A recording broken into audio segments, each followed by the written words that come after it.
இந்த பேரரசுகளோட அடுத்த வாரிசுகளை தேடி பல பேருமே பயணம் மேற்கொண்டிருப்பாங்க. உதாரணத்துக்கு சினிமா படங்களை பார்த்தீங்கன்னா 1001 சோழ இளவரசனை தேடி அவ்வளோ பேர் போயிட்டு இருப்பாங்க.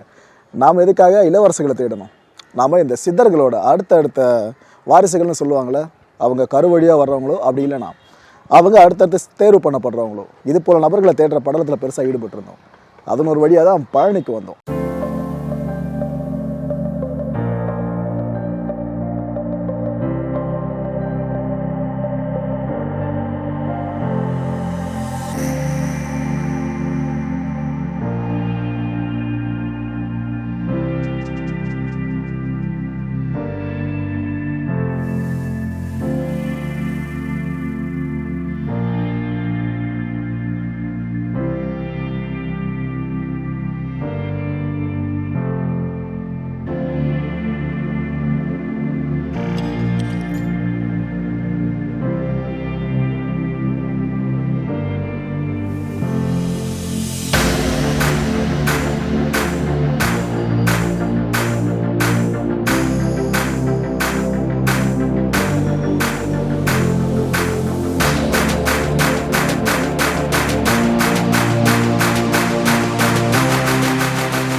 பழனியில் பல ஜீவ சமாதிகளை பார்த்தோம். இப்போ அதோட ஒரு பகுதியாக அடுத்தடுத்த துணை கோயில்கள் ஏதாவது இருக்குமான்னு தேடிட்டு இருக்கும்போது தான் இந்த ஒரு டெம்பிள் எங்களுக்கு கிடச்சிது. இப்போ நீங்கள் பார்த்துட்டு இருக்கீங்களே, இது இடும்பன் கோயிலுங்க. இவரை பற்றி சொல்லணும்னா எல்லா அசுரர்களோட குரு அப்படின்னு சொல்லலாம். அசுரர்கள் வணங்கின ஒரு மிகப்பெரிய கடவுளாக போற்றப்பட்டவர் தான் இடும்பன். இவரை பற்றி இன்னும் டீட்டெயிலாக இங்கே இருக்கவங்க விசாரித்து பார்க்குறப்ப அவங்க என்ன சொல்கிறாங்கன்னா, இடும்பன் அப்படின்றவர் நம்ம அகத்திய முனிவர் இருக்கார்ல, அவரோட தீவிரமான பக்தன்னு சொல்லப்படுது. அவர் வரம் அளித்து தான் அவருக்கு இவ்வளோ சக்தி வந்ததாகவும் அவருக்கு இவ்வளோ ஃபாலோவர்ஸ் உருவெற்றதாகவும் அவங்க சொல்கிறாங்க. முருகனால் தோற்கடிக்கப்பட்டவராகவும் இதே இடும்பன் பார்க்கப்படுறாரு. தோற்கடிக்கப்பட்ட பிற்பாடு அவருக்கு மோட்சம் அளிக்கப்படுதான். அதுக்கு பிறகு தான் இடும்பன் அப்படின்ற பெயர் வெளியே வர ஆரம்பிக்குது. பேருக்கு ஏற்ற மாதிரியே இந்த கோயிலும் நல்லா கம்பீரமாக தான் எழுப்பியிருக்காங்க. மலைக்கு மேலே இந்த கோயிலை பார்க்குற அழகு அவ்வளோ சூப்பராக இருக்கும். பழனிக்கு வர பல பேரும் முருகன் கோயிலோடு நின்றுடுறாங்க. அந்த கோயிலுக்கு போயிட்டு முருகனை தரிசித்து அப்படியே கிளம்பிடுறாங்க. ஆனால் இந்த இடும்பன் கோயிலுக்கு முடிஞ்சா வாங்க. ஒரு உண்மை என்னென்னா, நாங்கள் கிட்டத்தட்ட ஒரு அரை மணி நேரம் வரைக்கும் நின்றுட்டு இருந்தோம். அதில் ஒருத்தர் கூட மேலேயும் போல கீழேயும் வரல. அந்த அளவுக்கு இந்த இடத்துல இங்கே லோக்கலில் இருக்க மக்களுக்கு இந்த ஒரு குறிப்பிட்ட கடவுள் மேலே பெருசாக ஈடுபாடு இல்லைன்ற மாதிரி தான் தெரியுது. ஆனால் எங்களோட எக்ஸ்பீரியன்ஸில் சொல்லணும்னா நல்லா இருக்குங்க. இந்த கோயிலை வந்து பாருங்கள், வைபம் சூப்பராக தான் இருக்குது. ஸோ இந்த ஒரு கோயிலை உங்ககிட்ட அறிமுகப்படுத்தணுன்றதுக்காக தான் இந்த இடத்துல வந்திருக்கோம். பின்னாடி இருக்க அழகு எல்லா விஷயமும் உங்களுக்கு சொல்லும். பழனியில் இருக்க மூலவர் முருகப்பெருமானோட சிலைக்கு எதுக்காக தண்டாயுதபாணி சிலை அப்படின்னு பெயர் வந்துச்சு? இந்த காரணம் தெரியுமா? இதுக்கு ஒரு சுவாரஸ்யமான கதை இருக்குங்க, அதையும் நான் சொல்கிறேன். இடும்பன் அப்படின்ற ஒரு அசுரன் அந்த காலகட்டத்தில் வாழ்ந்திருந்தானா. இவன் அகத்திய முனியோட பிரதான சீடனா. அகத்திய முனி ஒரு முறை இந்த இடும்பனுக்கு உத்தரவு பிறப்பிச்சாராம். இது போல சக்திகிரி, சிவகிரி இந்த 2 மலைகளையும் தென் பொதிகைக்கு கொண்டு போ அப்படின்னு. இவனும் குருவோட அந்த பேச்சை கேட்டு அந்த மலைகளை சுமந்துட்டு போயிருக்கானா. பாதி வழியிலேயே பாரம் தாங்க முடியாம பழனி மலையில இடும்பன் இந்த 2 மலைகளையும் இறக்கி வச்சிருக்கானா. அப்ப அங்கிருந்த முருகப்பெருமான் கீழே வச்ச சக்திகிரி மலையில ஏறி நின்று ஆட ஆரம்பிச்சிருக்கானா. இடும்பன் அந்த சின்ன பையனான முருகனை எவ்வளவோ இறங்கும்படி எச்சரிச்சோம். முருகன் அவன் பேச்சை கேட்கவே இல்லை. ஆத்திரம் அடைஞ்ச இடும்பன் முருகப்பெருமானை எதிர்க்க துணிஞ்சிட்டான். முருகன் இடும்பனுக்கு தன்னோட அருட்பார்வையை செலுத்தி அவனை தன்னுடனேயே முதல் பக்தனா மாத்தி அழகு பார்த்தாரு. சக்திகிரி மலை மேல ஏறி நின்னப்ப முருகன் தன் கையில ஒரு தண்டம் வச்சிருந்தாரு. ஸோ இதனாலதான் தண்டாயுதபாணி அப்படின்ற பெயரே இந்த சிலைக்கு கிடைச்சது. அந்த இடும்பன் சொன்னீங்க இல்லையா, அவரை பற்றி இங்கே பல பேருக்கு தெரியாமல் இருக்குது. அந்த ஸ்டோரி சொல்ல முடியுமா? ஆமாம், அதை வந்து அகஸ்தியரால் இது பண்ணி அகஸ்தியர் வந்து 2 மலையை கையில் பருவத்தை கொடுத்து பூச்சவனத்துக்கு கொண்டு வந்து சேர்த்துருன்னு இடும்பகையில் கொடுத்துட்றாரு. இடும்பன் வந்து எல்லா சூரனுக்கும் அசுரனுக்கும் குரு. வாழ்வித்தை, வேல் வித்தையெல்லாம் கற்றுக் கொடுத்தவன், வில் வித்தையெல்லாம் கற்றுக் கொடுத்தவன்.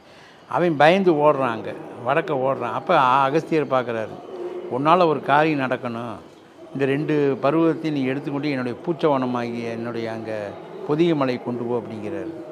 அப்போ அவன் தூக்கிட்டு வர்றான். அது வர வர வர வளர்ந்துக்கிட்டே வருது. அது இங்கே வந்தோடனே இறக்கி வச்சிட்றான். இறக்கி வச்சுட்டு இந்த இடும்பு மலையில் தான் அவன் வந்து பசியாடுறான். சாப்பாடு வேணும், தண்ணி வேணும்னே சாப்பாடு கிடைக்கும், தண்ணி இல்லைனே பறிக்கிறான். அந்த இடும்பம் கோயில், இது இடும்பம் குளம். அது எல்லாம் முடிஞ்சு எல்லாம் இழப்பாயிட்டு தூக்குறான். தூக்க முடியல, காவடியாக கட்டுறான். காவடியாக கட்டியும் தூக்குறான். இந்த மலை கீழே இறங்கியே இருக்குது. அந்த இது மட்டும் சிவகிரி மட்டும் மேலே ஏறுது. பார்த்தா குழந்தையாக விளையாண்டுக்கிட்டு இருக்காரு. அப்போ 2 பேர்த்துக்கு யுத்தம் நடக்குது. அவன் சிரிக்கிறான், முருகன் சிரிக்கிறான். நான் இவ்வளோ பெரிய மலையை தூக்கிட்டு வந்திருக்கேன், என்னை தூக்குறதா பெரியது, என்னை தூக்கு அப்படின்னு தூக்கி தூக்கி பார்த்துருக்கேன். அவனுக்கு கோபம் வந்துடுது. சின்ன பையன் ஏளனம் பண்ணிக்கிட்டே இருக்கான். தூக்க முடியலையா அப்படின்னு ஒரு இது கிண்டல் பண்ணி அவனுக்கு கொஞ்சம், அப்போ எங்கூட போரிடு அப்படிங்கிறான். போரிடு அப்படின்னு போரிட்டு கல்லை கரெக்டை தூக்கி எல்லாம் இது பண்ணும்போது சுயரூபம் எடுத்துடுறாரு. சுயரூபம் எடுத்து இவனை சம்ஹாரம் பண்ணுறாரு. அப்போ தான் அபயம்னு விழுந்தா அகத்திய இருக்க அபயம்னு நான் விழுந்தேன்னா நான் வந்து காப்பாற்றுறேன்னு சொன்னோடனே இடும்பி போய் தாலி பிச்சை கேட்குறான். அகஸ்தியர் சொன்னேன். அகஸ்தியர் வந்து மன்றாடி அவன் என்னுடைய சிஷ்யன் தான், இவனுக்கு முதல் மரியாதை கொடுக்குறாரு முருகன். உனக்கு முதல் பூஜை, அப்புறம் 2வது தான் எனக்கு பூஜை. அதான் இடும்பன் கோயில் முன்னாடி இருக்கும். அதான் இடும்பன் மலை கூட இருக்காங்க. இடும்பன் மலை இங்கே இருக்குங்க. அது பேர் இடும்பன் மலைன்னு வச்சுக்கிட்டாங்க பிற்காலத்தில். அது அவருக்கு சக்திகிரி சிவகிரி தான். இது சிவகிரி, அது சக்திகிரி, அவ்வளோ. அங்கே எந்த இதுவும் கிடையாது அது. ஆனால் இப்போ அதை கோயிலாக்கி இடும்பன் மலையாக்கிட்டாங்க. அதெல்லாம் இப்போ ஆகம குற்றம் அது இதுன்னு ஏகப்பட்ட பிரச்சனைகள் வந்துச்சு. இடும்பனுக்கு கோயிலெலாம் வைக்கக்கூடாது, அதெல்லாம் நிறையா பிரச்சனைகள்லாம் ஒரு பழனியை பற்றி சர்ச்சைகள் தான் அதிகமாக உருவாகிருக்கு. பழனி முருகன் கோயிலுக்கு கீழேயும் எதிரிலையும் பார்த்தீங்கன்னா இடும்பனுக்குன்னு தனி கோயில்கள் இருக்குது. இந்த இடும்பன் கோயிலை பற்றியும் ஆன்மீகம் பற்றியும் தெளிவாக எடுத்துரைக்கிறதுக்கு எங்களுக்கு ஒருத்தர் கிடைச்சாருங்க. இவர் இந்த இடும்பன் கோயில் மலை அடி வாரத்தில் அமைஞ்சிருக்க சுயம்பு அம்மன் அப்படின்ற கோயிலை பராமரிச்சுட்டு இருக்கவர். இவர் சொன்ன ஒவ்வொரு தகவலும் அப்படி இருந்துச்சு. இந்த அம்மன் கோயில் வாசல்ல தான் கருப்பசாமியோட கம்பீரமான சிலையவும் எங்களால் பார்க்க முடிஞ்சது. ஐயா வணக்கம். ஐயா நீங்கள் இங்கே எவ்வளோ வருஷமாக இருக்கீங்க? இங்கே நான் ஒரு 1.5 வருஷமாக இருக்கேன் சார். 1.5 வருஷமா? இந்த இடுமன் கோயிலை பற்றி சொல்ல முடியுமா ஐயா? அகஸ்தியர் உத்தரவால் இந்த 2 மலையும் தூக்கிட்டு வந்தது இடுமன் அசுரசக்தி. அவருக்கு தான் தூக்கக்கூடிய பவர். அப்படிங்கிற ஒரு பதிவு பண்ணப்பட்டது. இது முழுமையான விஷயம் நமக்கு தெரியாது, ஆனால் பதிவு செய்யப்பட்ட விஷயம் நமக்கு தெரியும். அப்போ அகஸ்தியர் இங்கே தூக்கிட்டு வந்து, அகஸ்தியர் உத்தரவால் இடுமன் தூக்கிட்டு வந்து இந்த மலையை இங்கே இறக்கி வச்சுட்டு அவர் ஒரு குளத்தை உருவாக்கி தண்ணி சாப்பிட போகிறாரு. தண்ணி சாப்பிட்டுட்டு வரும்போது முருகன் ஏறி உட்காந்து மலையை அவருக்கு எடுக்க விடாமல் பண்ணிடுறாரு. இவரை விட சக்தி அதிகமாக படைச்சு அந்த மலையை தூக்க முடியாத அளவுக்கு முருகன் பண்ணிடுறாரு. அப்போ 2 பேருக்கும் சண்டை வருது. சண்டை வரும்போது முருகன் வந்து இடும்பனை வதம் பண்ணிடுறாரு, காலி பண்ணிடுறாரு. காலி பண்ணதுக்கப்புறம் இடும்பனோட மனைவி வந்து காலை பிடித்து அழுது, என் கணவரை எப்படியாவது மீட்டு கொடுங்க, அவர் தெரியாமல் தவறு செஞ்சிட்டாரு, நீங்கள் யாருங்கிறத தெரியாமல் தவறு செஞ்சிட்டாரு அப்படிங்கிற ஒரு விஷயம் பதிவு பண்ணப்பட்டிருக்கு. அதுக்கப்புறம் அவர் மன்னிச்சு, சரி முதல் பூஜை உனக்கும் 2வது பூஜை எனக்கும், உனக்கு நீ தூக்கிட்டு வந்ததுனால உனக்கு முதல் பூஜை, இடுமனுக்கு முதல் பூஜையும் 2வது எனக்கு பூஜை நடக்கட்டும், நீ பர்மிஷன் கொடுத்தா தான் மக்களுக்கு நான் வந்து எது வேணாலும் செய்வேன், நீ உன்னுடைய பர்மிஷன் இல்லாமல் நான் எதுவுமே செய்ய மாட்டேன் அப்படிங்கிற ஒரு உத்தரவு பதிவாக்கப்பட்டிருக்கு. ஐயா இப்போ சித்தர்கள் சம்மந்தமாக பல பேரும் பேச ஆரம்பிச்சிருக்காங்க. இதுக்கு முன்னாடி கம்மியாக இருந்துச்சு, இப்போ இந்த ஜென்ரேஷன் பேச ஆரம்பிச்சுக்கிட்டு இருக்காங்க. ஐயா நாங்கள் சித்தர்களை தேடி வரணும், ஃபாரினர்ஸ்லாம் வரதா நீங்களே சொல்கிறீங்க. அப்படி வர்றவங்களை பார்க்குறப்ப உங்களுக்கு சந்தோஷமாக இருக்கா, இல்லை இன்னும் அதிகமாக வரலையேன்ற ஏக்கம் இருக்கா? இன்னும் வரலேன்னு ஏக்கமாக தான் இருக்குது நமக்கு. இன்னும் வரணும்ல. வர எத்தனை பேர் வர்றாங்க உங்களுக்கு? கொஞ்சம் தானே வர்றாங்க. எல்லாருக்கும் அந்த சித்தருடைய அருளாசி கிடைக்கணும், சித்தர்களுடைய பற்றி அவங்களாம் தெரிஞ்சுக்கணும். அறகுறையாக இருக்காங்க இன்னுமே முழு அரை வேக்காடாகவே இருக்காங்களே, என்ன பண்ணுறது? இந்த சமாதின்னு சொல்கிறோம், செத்தவங்களாம் தூக்கி வச்சுட்டு சமாதி, ஜீவ சமாதிங்கிறாங்க. இவங்க என்ன செய்கிறது சொல்லுங்கள்? ஏன்னா குறைவு தான் சித்தர்களை பற்றி. இப்போ நாங்கள் இவ்வளோ விஷயங்களை சொல்கிறோம், இந்த அளவுக்கு சொல்லக்கூடியவர்கள் கம்மி தானே, குறைவு தான். நீங்கள் உங்களுடைய அனுபவத்தில் தெரிஞ்சிருப்பீங்களோ நமக்கு தெரியாது. சித்தர்களை பற்றி ஒரு விஷயத்தை வந்து எல்லாரும் தெரிஞ்சிருந்தா தான் அதை பற்றி சொல்லுவாங்க. தெரியாதவங்க பல கட்டுக்கதைகள், போக்குவரத்து எல்லாமே அவுத்து விடுறதேன். இந்த பேட்டியில் இருந்தாவது நிறைய பேருக்கு இது உரைக்கட்டும். கண்டிப்பாக உரைக்க எங்களுக்கு ஃபோன் வரும் நினைக்கிறேன், நிறைய நிச்சயமாக வரும். எந்த கேள்வியாக இருந்தாலும் நம்ம சொல்லுவோம் அதுக்கு. ஐயா இந்த சித்தர்களை பற்றி இன்றைய தலைமுறை என்ன தெரிஞ்சுக்கணும் ஐயா? சித்தர்களை பற்றி தெரிஞ்சுக்கிட்டாலே போதும். சித்தர்களை பற்றி தெரிஞ்சுக்கிறது ஒன்று. 2வது வந்து அவர்களைப் போல் நாமும் வந்து வரணும்னு ஒரு முயற்சி பண்ணணும். இளைஞர்களால் தான் முடியும். அது கல்யாணம் அவங்க அதெல்லாம் எந்த தடையுமே சொல்லலைங்க.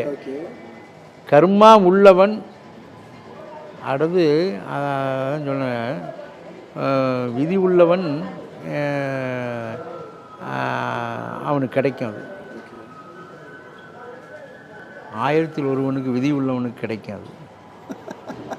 நீ சம்சாரியா இருக்க போறியா? அதை பற்றியெல்லாம் அவங்க எதுவுமே, நீ நல்லா இருந்தால் நல்லா வந்துடுவேன், அவ்வளோதான். வேறு விதமாக போனேன்னா வேறு விதமாக போயிடும். உங்கள்கிட்டே விட்டுறாங்களே அவங்க எதையுமே சொல்கிறது கிடையாது. உங்கள் லைஃப்பை நீங்களே எடுத்துக்கிறீங்க, அவ்வளோதான். நீங்கள் எப்படி ஆகணுமோ ஆகிக்க. நல்ல கர்மா நீங்கி வரணுமா எங்கிட்ட வா, உன்னை கர்மா நீக்கி விடுறேன், நீ நல்லபடியா வா. இல்லையா எப்படி கர்மா போகணுமோ அப்படி நோய் நொடியிலே போய் நீ எப்படியோ போயிரு. நீ அந்த உடம்பு இருக்கிற வரைக்கும் ஆட்டம், முடிஞ்சுன்னா போயிரு. சித்தர் வழிபாடு எவ்வளோக்குள்ள எளிதாக இருக்கும்னு நினைக்கிறோமோ அவ்வளோ கூட கடினமாக. ஆமாம், எல்லாமே ஷார்ட்கட் தாங்க. இவங்களுடைய இதே ரொம்ப ஷார்ட்கட்டு. ஒரு ஆலயத்துக்கு சாமி கும்பிடலாம் ரொம்ப ஈஸியான மெத்தேடு. இப்போ நாங்களே போனாலும் ரொம்ப உருகிலாம் அதெல்லாம் அப்படின்னாலே உள்ளுக்குள்ளே வந்துடுவாங்க. அப்படியே வந்துடும். திருப்பதி வெங்கடாஜலபதியிலேருந்து எல்லாருமே வந்துடுவாங்க. அப்புறம் என்ன, அந்த நிறைவு தானே. இப்போ நீங்கள் கோயிலுக்கு போனீங்கன்னா உங்களுக்கு நிறைவாயிடுச்சுன்னா கோயில் சாமி கும்பிட்டோம்னு அர்த்தம். அந்த நிறைவு நமக்கு கிடைச்சிருச்சு. அப்புறம் சும்மா நின்றுக்கிட்டேவா இருக்க முடியும் மற்றவங்களுக்கு சாமி கும்பிட விடாமல்.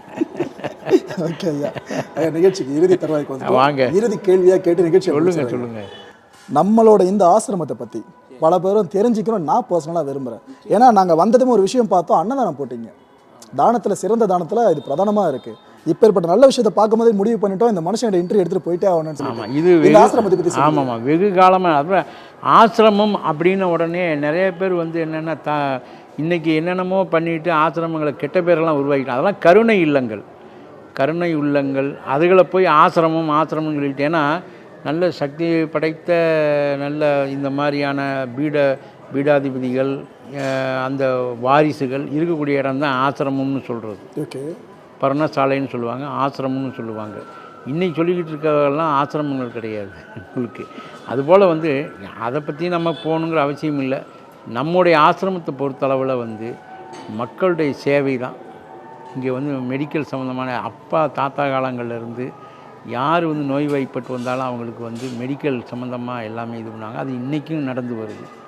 இன்றைக்கி அது மருத்துவம் வந்து செய்கிறோம் நம்ம. ரெண்டாவது வந்து பசியாரி போகணும் இங்கே வர்றவங்க. அன்றைக்கெல்லாம் ஒரு 10 பேர் 15 பேர் சாப்பிட்டுட்டு இருந்தாங்க. இன்றைக்கி 200 பேர் 250 பேர் ஒரு நாளைக்கு சாப்பிட்றாங்க. அதே வந்து விழா காலங்கள்லாம் 400 பேர் ஆக்கியிருக்கோம்.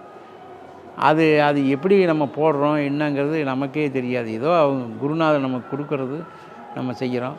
சில பேருக்கு ஆன்மீக உணர்வுகளை கொடுக்குறோம், நல்ல வழிகாட்டுதல்கள் கொடுக்குறோம்.